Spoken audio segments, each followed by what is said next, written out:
IFM News. IFM News. Lokal. Nangipaaya iti mensahe ni Honorable Michael Christoph Agustin na Sangguniang Kabataan Federation President dito Siyudad Tilawaga karagiti agtutubo nga agkalikagong matumaraya inton barangay and Sangguniang Kabataan Elections iton umaya bulan ti Nobyembre.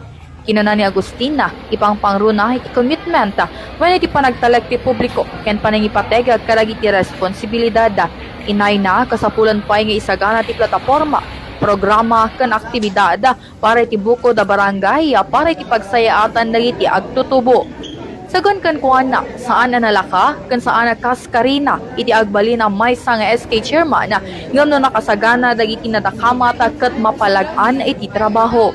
May palagip pa akalpasan na itantan na iti barangay and SK election ket may tuloy daytoyon na inton bulan na ti Nobyembre. Kung may bagang apo dagiti agkalikagom nga agtaray nga SK official nga kaskarina iti agtrabaho ti Sangguniang Kabataan kastamet iti barangay. So kitain tayo iti commitment tayo dahil pangkangrunaan nga i-check tayo no adda. So maruno dapat nakasagana iti plataforma programa kada aktibidades tayo kasi amo tayo nga di Sangguniang Kabataan isuda iti mangikal-kalikagom dagiti programa para dagiti agtutubo.